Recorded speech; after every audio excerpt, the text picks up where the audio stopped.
Yeah, so last week we were talking about the basic fundamentals of the chart, and we talked about signs, planets, houses, and aspects with the metaphor of a play, so that the signs are the costumes, and the planets are the actors, the houses are the sets for the stage. And one thing that I realized after we finished talking is that the aspects are really sort of like the dialogue of the play, metaphorically speaking. So, and the signs as well, they can be the decoration of the sets. So what I want to start with today is the really basic fundamental colors of the signs, what the foundation is of what makes each sign have its particular form of individuality. So that's why a sign is like a costume when a planet is wearing it, but it's also like the design of a set, because each sign is going to be involved with one or more houses, and it's going to color that particular department of life as well as coloring any planets that it enters into.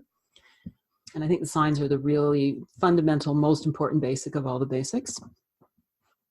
So to really understand the signs, there's a couple of ways to do it. One is to look at what the physical astrological symbol is, which we will get to. And the other is to look at it from a seasonal perspective, which we'll also get to, but there's an even more basic set of principles that really determines the quality of the signs. And those principles are called the elements and the modes. So the elements, most people have heard of the elements, the four elements: earth, water, air, and fire.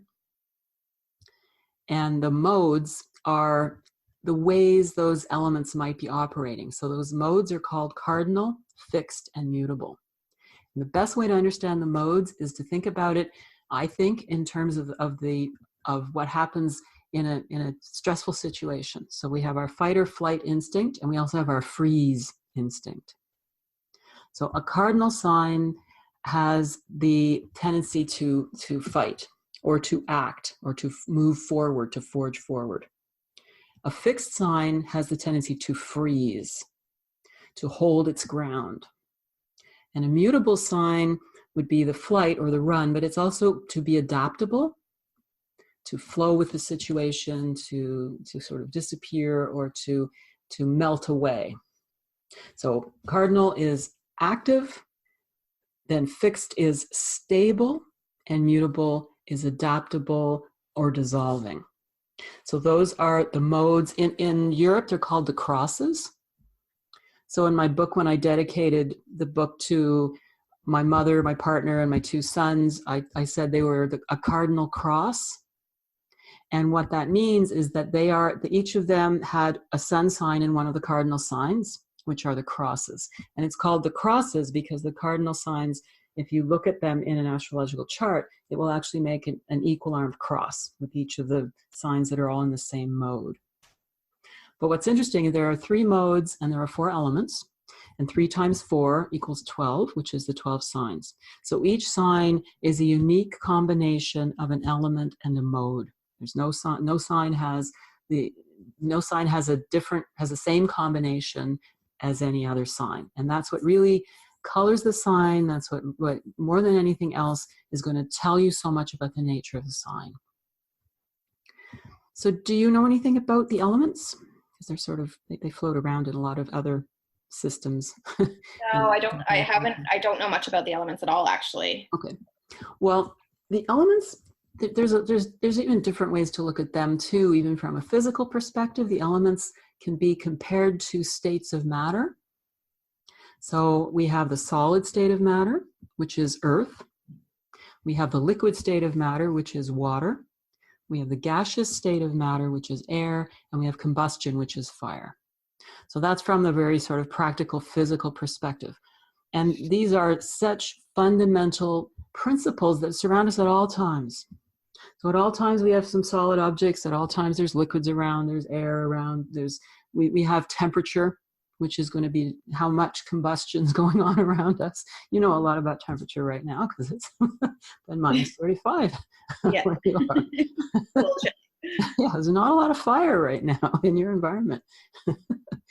And so these things also operate at a psychological level.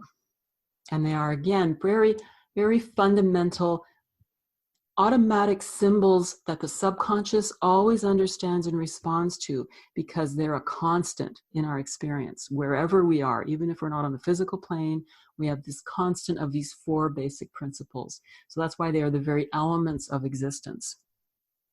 So what do you mean by the subconscious understands and responds to it? Like, what would that look like? Well, the subconscious is a totally different part of the mind, and it's actually a totally different part of reality, because the larger existence has a great consciousness and a great subconsciousness. Jung talked about the collective unconscious, which is one facet of that bigger subconsciousness.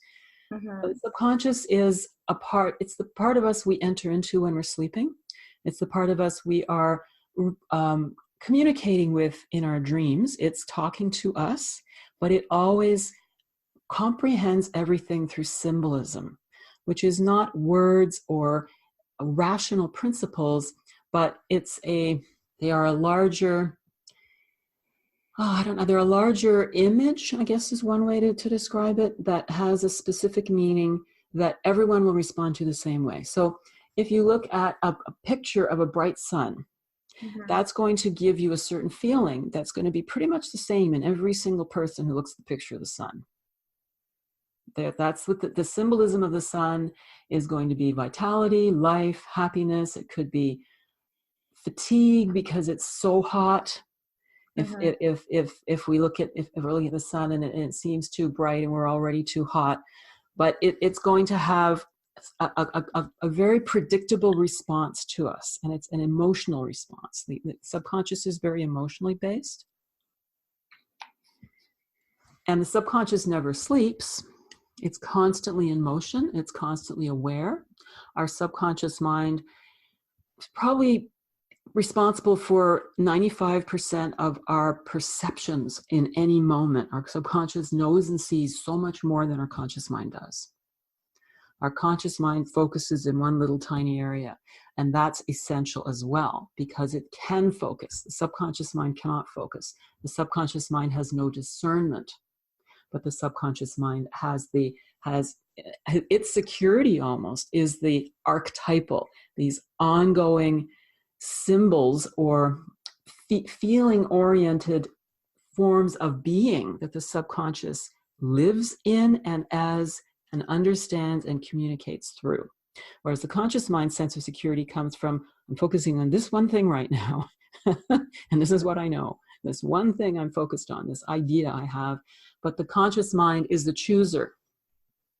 And so when we're working with astrology, we're actually learning to understand so much more about what's going on in our subconscious and everybody else's subconscious, both by looking at somebody else's chart and also by looking at what's going on a planetary level right now, because the subconscious is that great ocean. It's often, the ocean or water is generally used as a symbol. Here we go with subconscious language again, for the subconscious, because we are a one at that level.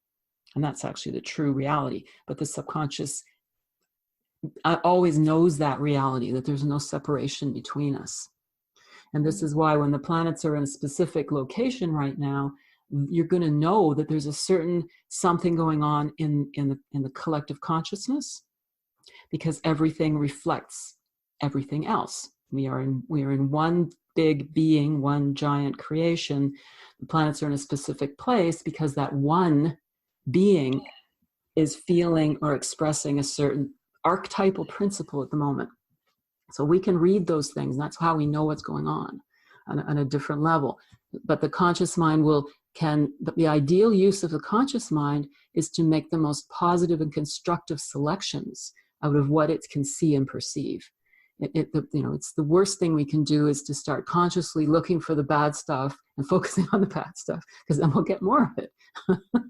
Yeah. But anyway, I kind of went on a little bit of a tangent there, but did that help you to understand a little bit more about the subconscious? Yeah, that's really interesting. Yeah, so to get back to these primal symbols of the elements.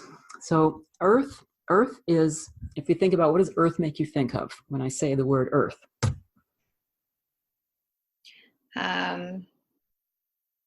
Just everything, water, air, it's everything. Yeah, so you're thinking of the earth, the planet itself. But if you're going to go out in your garden and dig in the earth, never mind the water or the air or the fire, the whole planet earth, what about earth itself?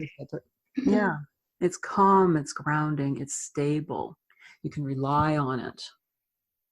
You have to, if you're going to plant something in a garden, it's going to take some time for things to grow. So it's patience. The quality of earth often has to do with patience, with earning what you get. Because if you're going to grow something in the garden, you got to dig everything up, you got to plant the seeds, you got to fertilize things correctly, you have to be wise in how you handle all of this, and you have to wait for it to grow. But it's also reliable for the most part. You're going to get certain results. So earth is very practical, and the quality of that element is almost conservative.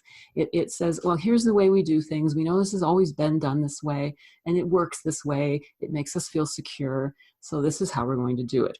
It's also a very physical element. Of all the four elements, it relates to our physical body.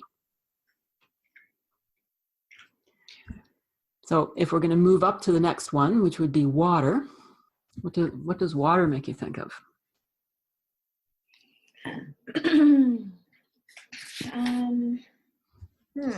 If you're standing on a lake and you're looking out at the water, what do you think of? How do you feel? So probably movement. Well, it's calming. Yes.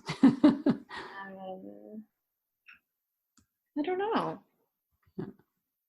Well, water is moving, so it's fluid and adaptable, and it's calming, but it's not always calm, because if there's a storm and you're standing by the ocean, it depends on the water. Depends on the water, exactly. The water is reactive. So if you slap your hand on the surface of the lake, it splashes, it reacts, and it creates ripples all the way everywhere. Water flows into itself, so water is absorptive and compassionate. Water, in terms of our being within us, it represents our emotional self. So if earth is our physical body, water is our emotional self. So water is tremendously emotional, feeling oriented. It contains depth to it, because that's the one thing. When you look out at the lake, you see the peaceful, calm surface, and water can be very, very peaceful, except for when it's in a bad mood and there's a storm, and it's the opposite. But it's also hidden. So any water component has a lot of levels to it. There's something underneath the surface.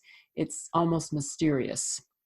And if it's very, very emotional and it's very, very mysterious, the negative side of water is you get some severe hissy fits that can come from God knows where, because there's all kinds of buried stuff way, way down there in the water. And this is a metaphor for the emotional nature of the element of water when you're looking at it astrologically. Trying to see what else. Water can be mystical. Water is about, if there's a spiritual element to water, which there often is, it's a very felt, personal kind of spiritual aspiration. It can be creative in a very, again, very personal, very feeling oriented, responsive, and reactive way. That's a quality of the element of water.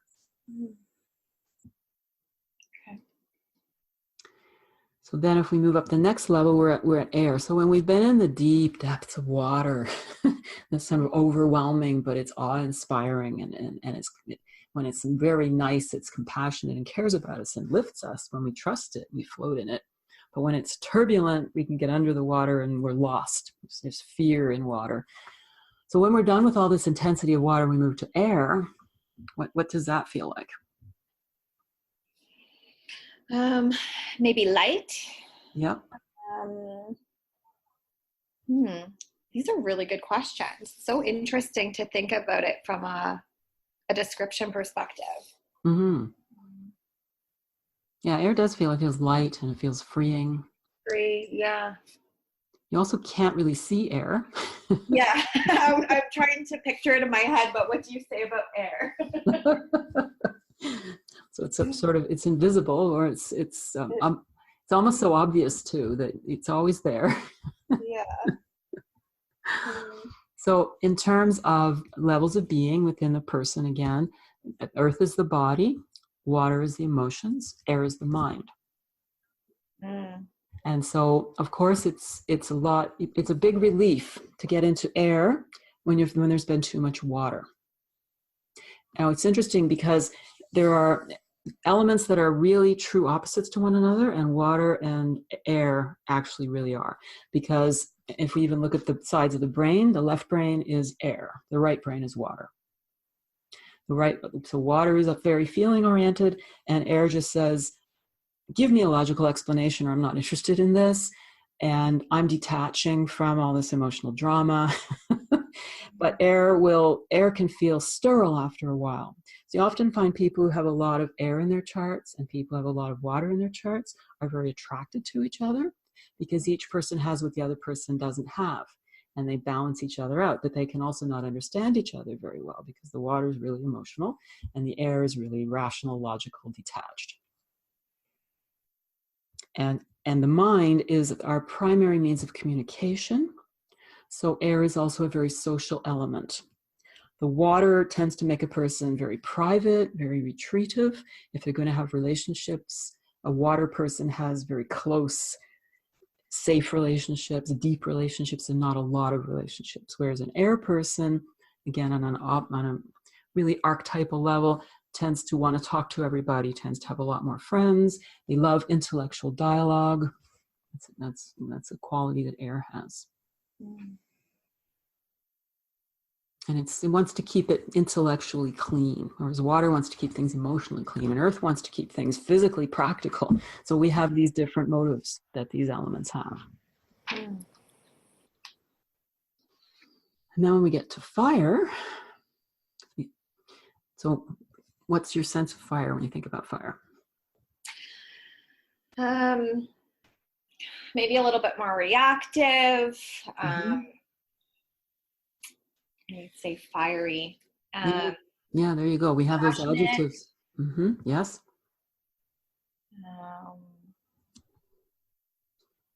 Yeah. Yeah. That's all I have. No, but it's interesting because you got a lot more for that one than the others. What's Sagittarius? Am I a fire? You're a fire sign, yes. So it just resonates a little bit more with me. Exactly, because it's part of your soul. You understand fire, it's your soul. Yeah. That makes sense. Yeah. That was easier. Yeah. And fire is the highest when we're rising up the levels. So when we get to fire, we're getting to spirit. We're getting to the passion of all of life. So yeah, fire is very passionate. Fire is philosophical, whereas air is logical. Fire is, we want the higher meaning. We want to raise ourselves up. You know, that I think of hot air balloon, it flies up in the air, but what makes the hot air balloon go up is actually fire. Fire is what takes us somewhere. Yeah. Yeah, it is cool. And fire is also creative. Water is creative in a very feeling-oriented way. Fire is creative in a self-expressive kind of way. So when you say that there is kind of like a path, if you will, of like, you know, it's the highest element, is there one that is, so do you normally start, I don't know if this makes sense, but does one, when they're kind of going through lifetimes, do they normally start with like a, you know, like one of the earth signs first and then kind of move through, or is it kind of just more random? It's very individual, because that's the law of life, individuality. Everybody is unique. I mean, one thing that's fascinating is that even identical twins are not genetically identical, because when and I know this because I have so many twins in my family, my younger brothers are identical twins. When identical twins occur, you've got one fertilized egg that splits in two, but the process of splitting is a mutation, and as they mutate to split in two, they continue to mutate a certain amount after it's split. So they're actually genetically different on certain levels, and that to me is a thing that illustrates how profound the law of individuality is at every single level of existence. So this means that there is no one cut and dried path for how people navigate through the zodiac and make the selections of the signs that they're going to be. And we know from my system and from my book that we stay the same sun sign for a series of lifetimes, but we do not do them in any specific order. We do them in an order that serves the evolution of our own individuality. And what's interesting is that even though we say fire is higher, there is no element that is superior to any other element. They all have an equally important role to play in everything. And if we go back to the elements that are most opposite from one another again, fire and earth again are most opposite from one another.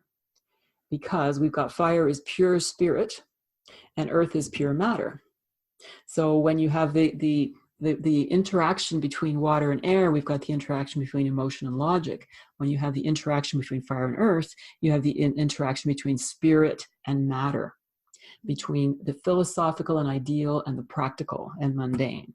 And those two are attracted to each other. If a person's got a lot of fire and another person has a lot of earth, again, you can often find those people drawn to one another and really needing what each other has to offer, but also sometimes not understanding each other very well. Yeah, so those are the basic modes. And I mentioned modes. I meant to say elements. I was thinking to go to the modes. So there's the 4 elements, and then there's the 3 modes. So if we go back to the 3 modes, cardinal is goal-oriented, fixed is stable, and mutable is adaptable. Which is, I think when you think of the terms fixed and mutable, those automatically kind of express that stability and that adaptability. Cardinal, maybe not so much. Cardinal's used because it's kind of fundamental. They are the initial. They're the initial mode. So when we start the zodiac, we actually start with fire, which is interesting, and it makes sense to start with fire because everything starts from spirit.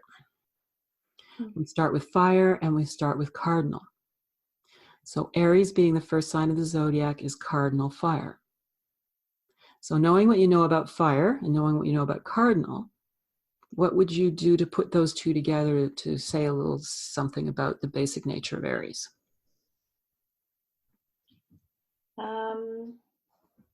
So I would say that they're probably, well, because they're goal-oriented, but they're also passionate, they're probably pretty driven. Yep. I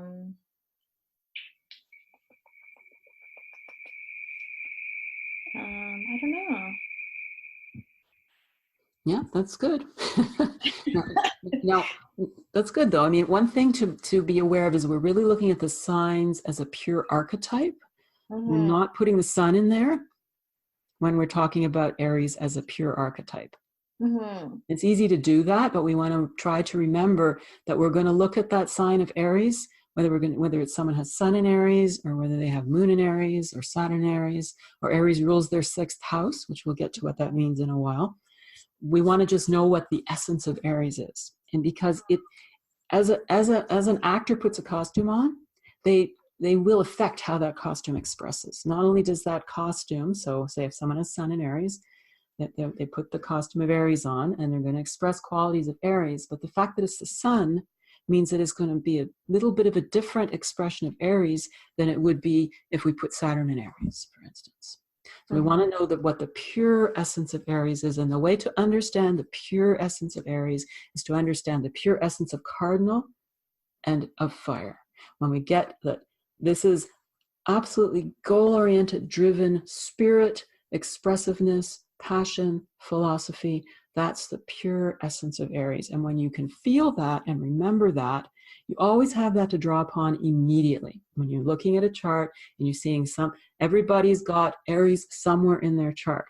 And it may be strongly emphasized, or it may just be sitting there in a less important house. But this is the part of them, the place in their lives where they're going to have that Aries quality of being goal-oriented, spirit, passion, philosophy.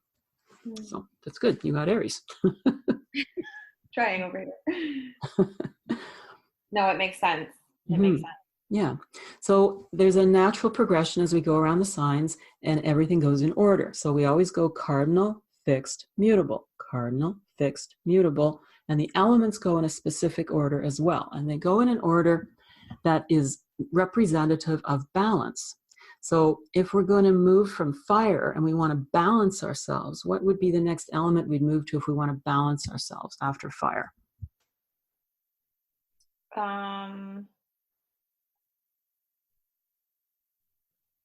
What's fire's opposite? What is opposite? Yeah, what's opposite in nature to fire? Earth. Exactly. Yeah. So Taurus is the next sign of the zodiac, and it is fixed earth. Okay. Because so we go cardinal fixed, so number 2 sign will be fixed. Number 2 element is earth, so we have fixed earth. So what could you say about the sign, the essence of the sign of Taurus, understanding that it is fixed earth? So very grounded. When we talk about being stable, so they're reliable. Yep. Maybe a little bit more traditional. Yep.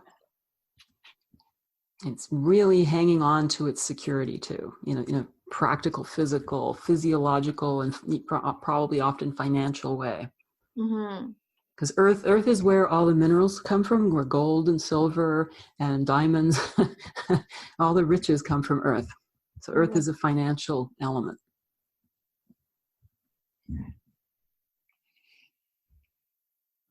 And it will be stubborn. So, Aries is the ram. That's the symbol for Aries, the image for Aries. And these images were used because we're looking for something to portray the essence of that sign.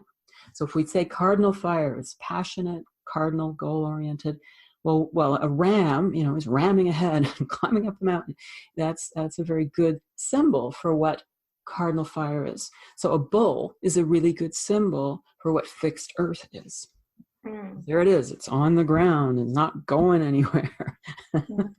It's gonna stick by what it's doing. The ox in ancient society, the ox was the one that was there all day, going round and round and round and grinding the corn or bringing in the water. It was an ongoing, steady progress to bring the good into our physical world.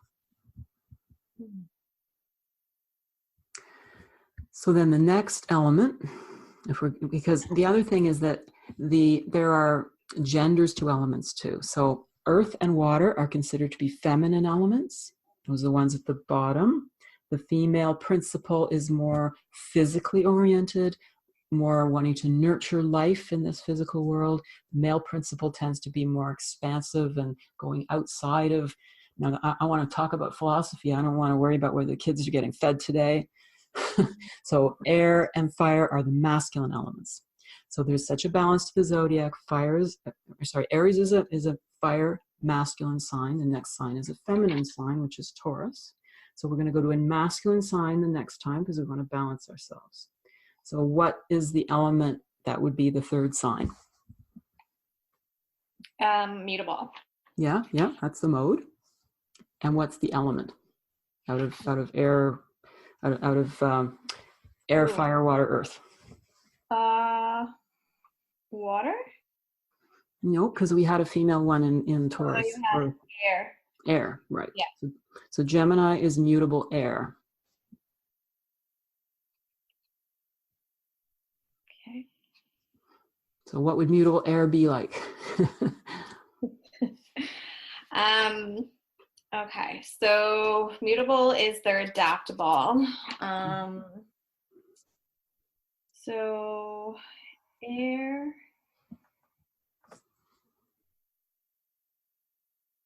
So it's tied to the mind. Yep.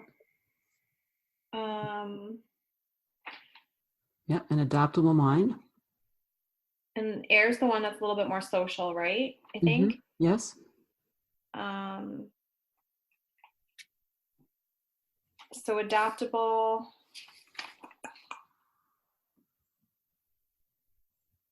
I always go back to the light and free. So a little bit more. Yes.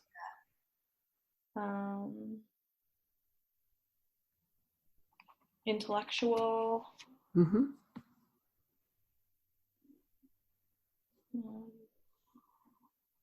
So what's more social than twins? Yeah. What's more light and free than twins? Believe me, again, I know about that one. Yeah. And if you think of twins, it's like twin children that are curious, that are everywhere. They're exploring everything. So again, that's the reason why twins are chosen to be a symbol of mutable air. Gemini, the twins, being the third sign. So what do we have left, and what element haven't we done yet? I think it probably was, what have we done? We've done fire, we've done earth, air, so probably water. That's right. And then does it go back to cardinal? Correct. Absolutely right. Okay. So we have cardinal water. So what would cardinal water be like?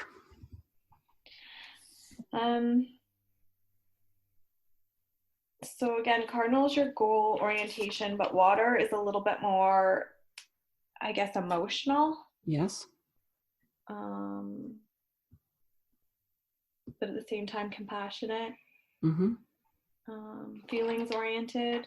Yep. So, is there any way to describe cardinal a little bit further? I have like goal oriented, but is there another way to kind of say what cardinal is?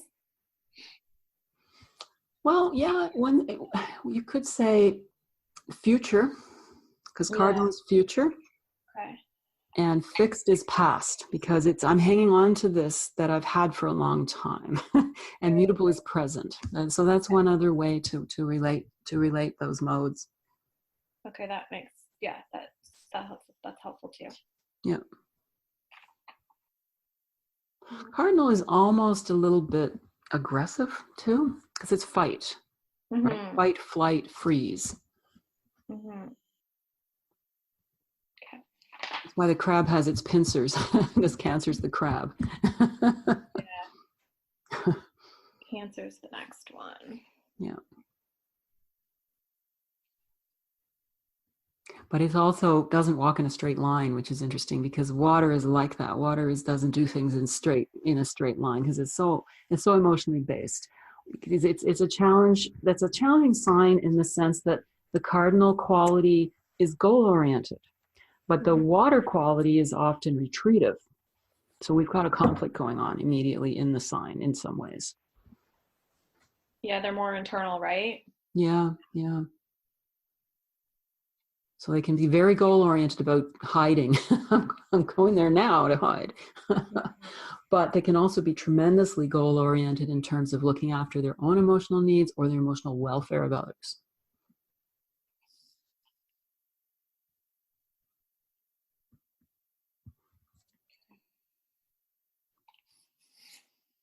So that's why we have a crab that's walking sideways, and it's going forward and backwards and over here.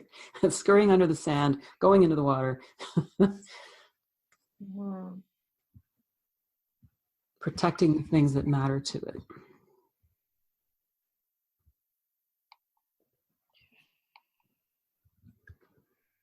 So what would be the next combination if we're following the order of the way the elements and the modes are laid out? So does it go back to fire? That's right. Yes, it does. And then it would be fixed. That's right. Fixed fire. So what would you think about with fixed fire? So if we're looking at their stable, like it sounds kind of a little bit of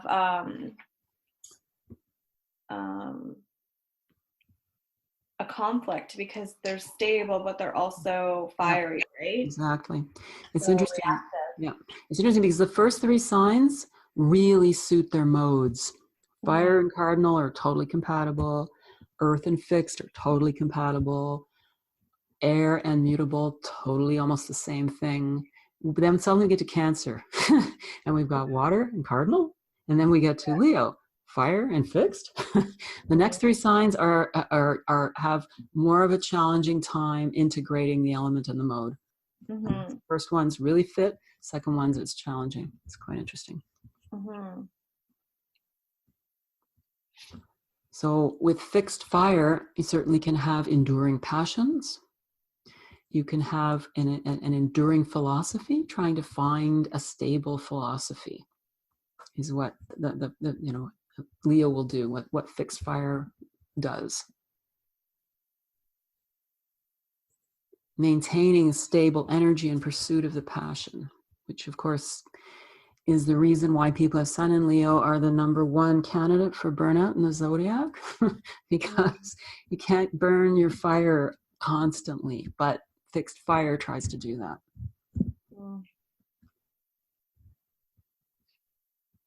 But it's very noble. So we have the noble lion. We have the lion, which is standing its ground. I remember at a zoo one time that had, they just had, I don't know how to explain it. There was just a big fence between myself and the lions, and I came up and watched the lions, and the lion, as opposed to lioness, came up and stood there and roared at me. There was this really fixed stance and this really powerful roar. Yeah. Get away from my lioness. Yeah. But that's why the lion is chosen as a symbol for Leo. I think the lioness is probably a better symbol in certain ways, because I know male lions, most of the time they just sleep and the lioness goes and hunts. But anyway, when it comes to that moment of being protective, which might be more what the ancient world saw of the lion anyway, he's a good example of Leo. So if we move to the next sign, what do you think? What's the combination of that? Okay, so it would be mutable. Yep. And then it would be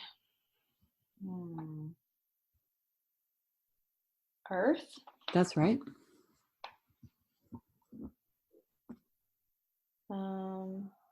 Just writing this down.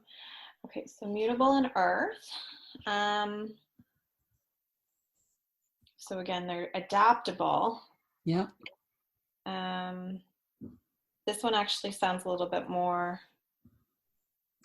So they're patient, they're grounding, but they're adaptable. So adaptable, practical, reliable.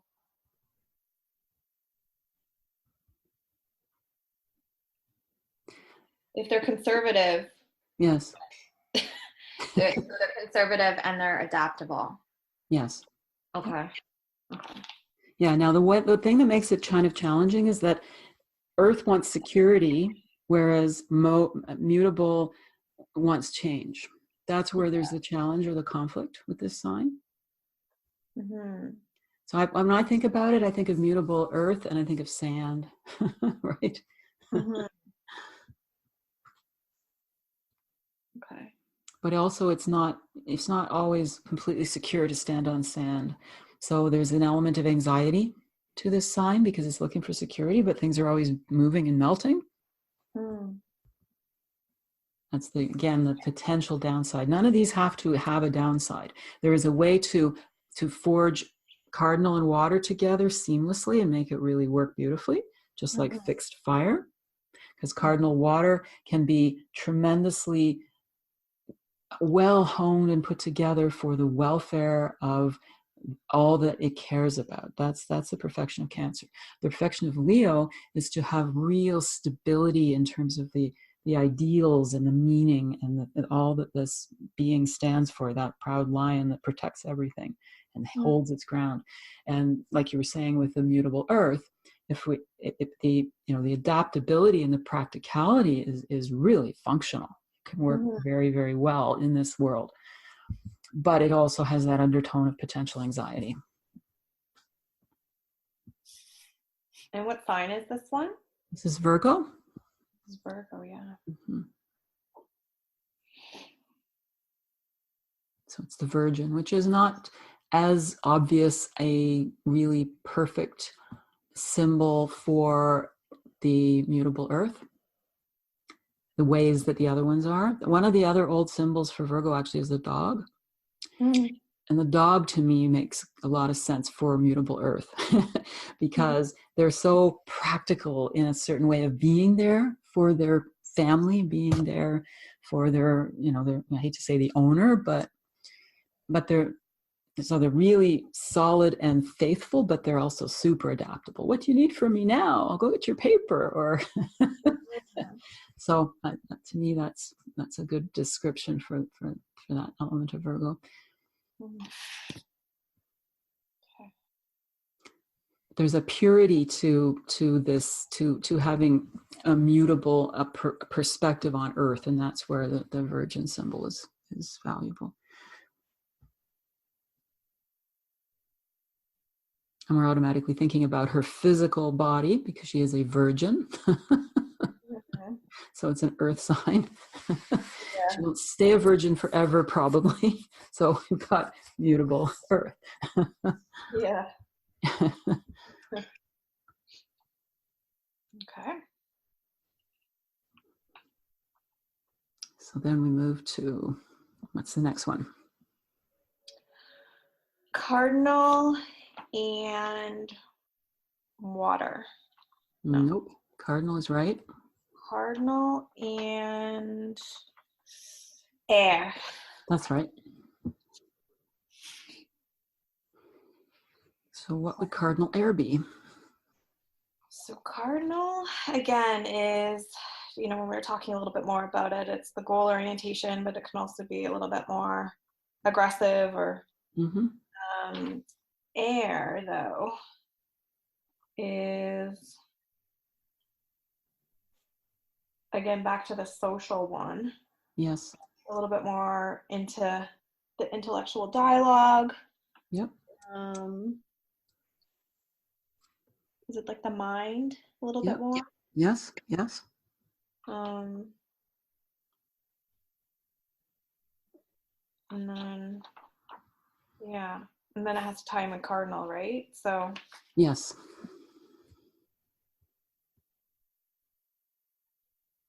So it's still working towards something.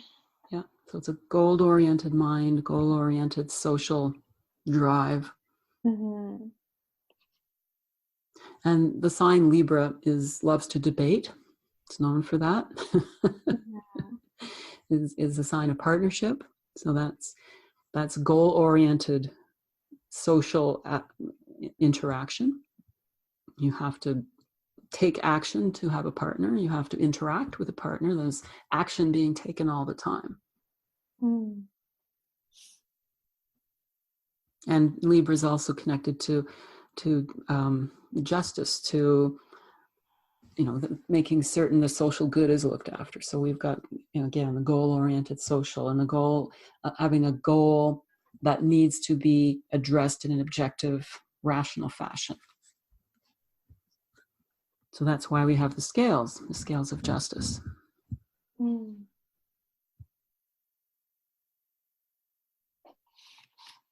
And Libra has the goal, just like Cancer has the goal of looking after everyone's emotional welfare, Libra has the goal of looking after everyone's social welfare. So there's an element to the sign of Libra that's about ideal societies, about how we should relate. And always about the goal of keeping things harmonious, because if we're going to have functional relationships, we have to be in harmony. Although debating is fun too, because that cardinal element gets a little scrappy. Well, so if we can structure and organize a debate, then we're still friends, but we can still fight. Yay, that's the ideal. We're going to debate in a friendly way.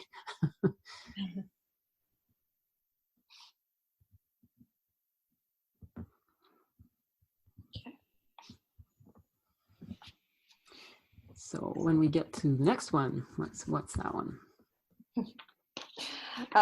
So it's fixed. That's right. And then it should be water. Yes, that's right. Fixed water. So again, water's a little bit more so it's all about the emotional self, but it's fixed. Yes. So it's also stable at the same time. So you'll have to explain this one to me a little bit more. Yes. Yeah.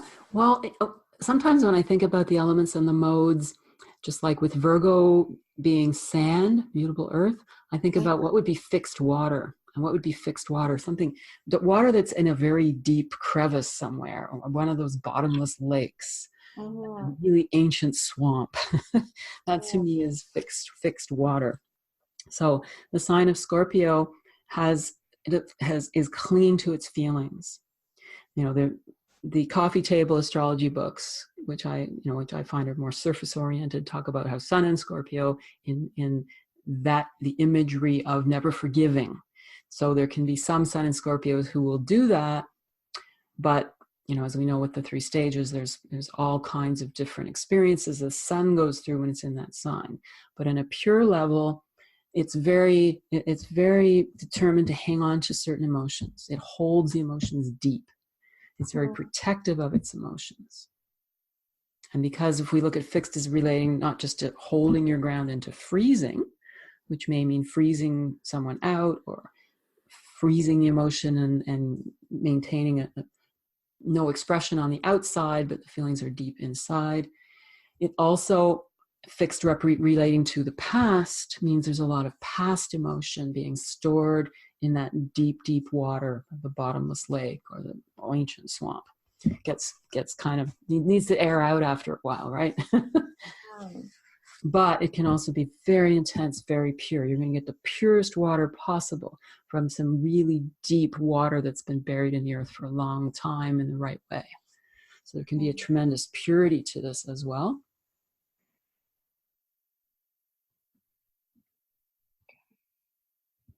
But there certainly can be a need to learn to forgive. And this is why the scorpion it would be a symbol. So again, it's defensive, but it's a lot more dangerous form of defensiveness than just the crab's claws. We've got this, we've got the toxin of the old swamp sitting at the end of that stinger in the scorpion.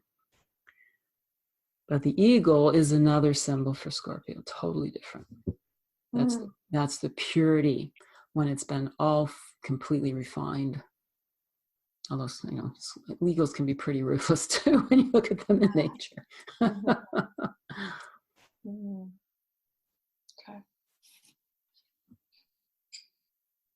But the esoteric symbol of the eagle is a very pure symbol. So I want to say this sign is a bad sign. It's just a very intense sign. You're going to focus that water, that emotional energy, which is so personal. Water is the most personal of all the elements. So next sign. Okay. So it is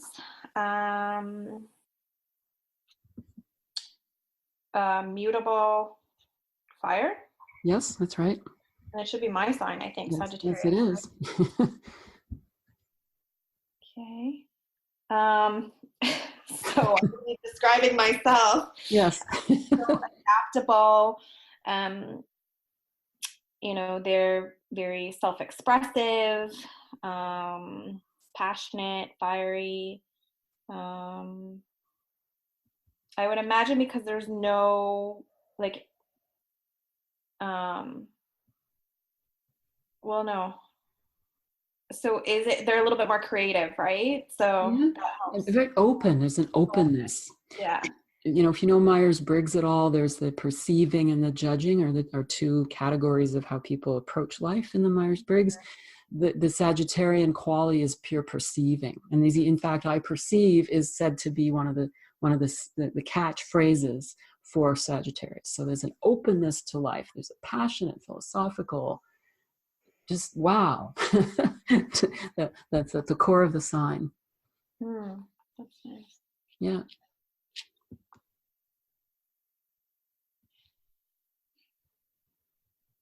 And it's the archer, which is interesting. You'd think that might be a cardinal thing because there's the arrow, but it's archer. Sorry? Why is it the archer?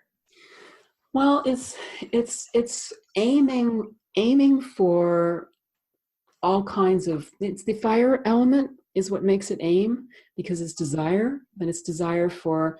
The archer always seems to be sort of aiming the arrows out into the universe, Mhm. aiming in all different directions.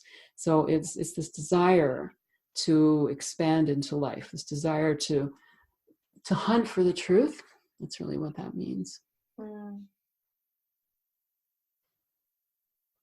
Because mutable wants to explore. Mhm. When you put a mutable mode into a male sign, so the fire and air signs are the masculine signs, it Mhm. makes it causes action and exploration. Mm. And I guess in the ancient world, the archer would go off exploring, right? I'm going hunting. Well, yeah, you never know what they're going to be doing. Right? They might bring back some food, but they're going to go off and explore and travel and have adventures. Yeah. And they've got their bow and arrow to make it make sense, but they're actually just off to have an adventure. Mhm. Okay. That's cool. Yeah. So the next one. So you're gonna ask me again. So I'm asking you again because I want to get it ingrained. Yeah, no, it's good for me. It's good for me. I just have to get in the habit. If it's with cardinal. That's right. So it would be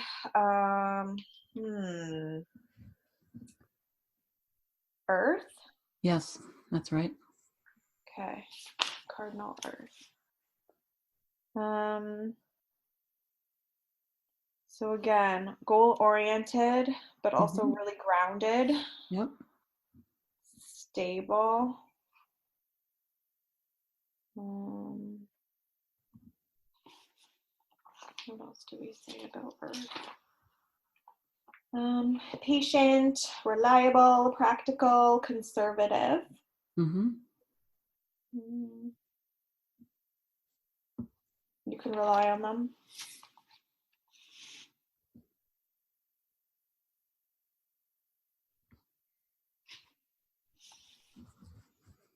Yeah, and all their goals are about that practical side of life. Okay. And again, you can compare it to the Cancer and the Libra, especially when we do have the Sun in Capricorn. If the Libra is goal-oriented for people's emotional welfare, and Libra is goal-oriented for people's social welfare, Capricorn is goal-oriented for people's material welfare, and even Aries is goal-oriented for people's spiritual welfare. This is one reason why they're cardinal signs also, because they're sort of standing out as having these kind of idealistic goals. So the negative side, if it could be called negative, sometimes it isn't, is the fight side of a cardinal sign. But sometimes a fight is a necessary thing. But the very positive side is that element of idealism that a cardinal mode will bring into things. We have a goal for the future that doesn't only include the self. So for Capricorn, it's the physical welfare, the material welfare.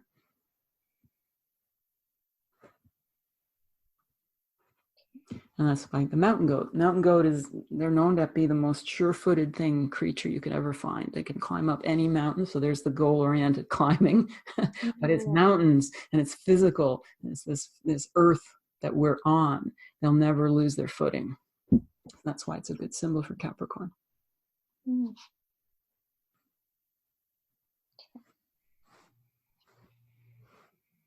So then the 11th sign. We're almost there. So it's going to be fixed. Yep, that's right. And then it's probably going to be, or should be, I should be more confident in this by now.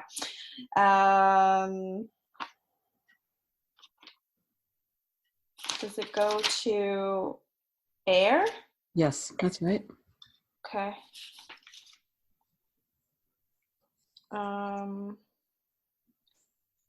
So stable.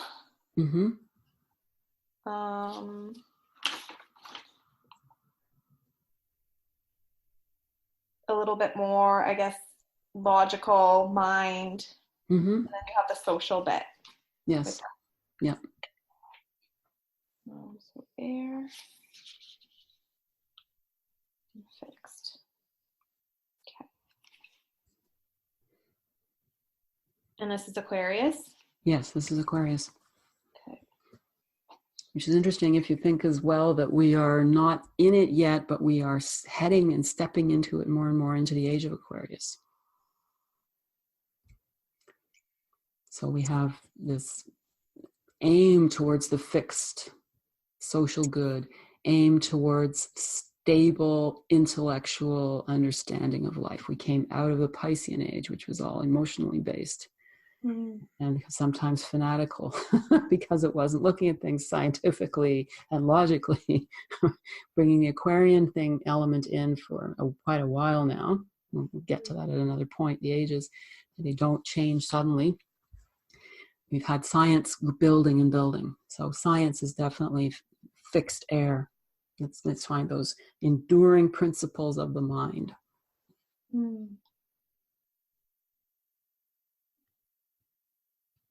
That's only one way that fixed air can express itself.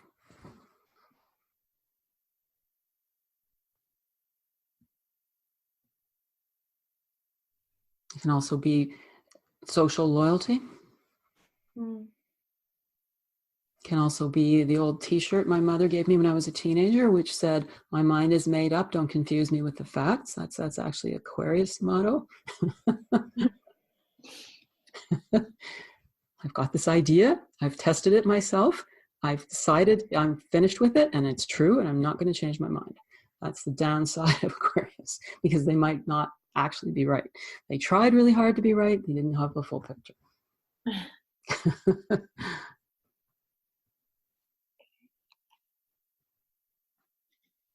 But again, the social loyalty is, and really finding enduring values, both intellectually in general and socially, is a really positive side of that sign. And it's the water bearer. And the water bearer, and again, that's another weird one. Why do we have a non-cardinal sign that has a bow and arrow? Why do we have a fixed sign that's a fixed air sign is carrying a jug of water? But the water bearer really means carrying the water for humanity. So it's really the divine man. It's the only sign, I guess, other than Virgo, that really has such an emphasis on the human figure. It has even more of an emphasis on that human figure than Virgo does. And the water bearer often it can be in an image of a woman or a man. And in the more esoteric teachings, the Aquarius is actually a woman, which is interesting.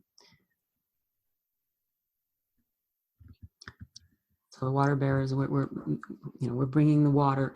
Everybody can breathe on their own. Thank you very much. But they might need water. I'm going to bring them water. It's the next most important need for human civilization. That's why that's the symbol. In the Aquarian age, we've got more human civilization than we've had forever that we know of, as we're heading into it. Yeah, I'd love to hear about that one day. Yeah. We should do one of those pretty soon, actually. Yeah, we should. Yeah. Yeah, so we get to the final sign. Oh, yeah, there's one more.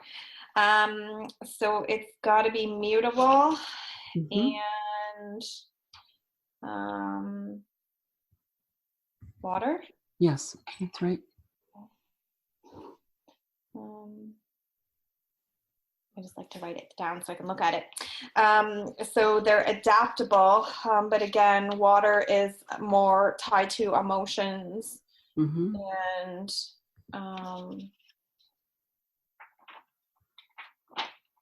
could be a little, I guess, reactive at the same time. Yep. Feelings oriented.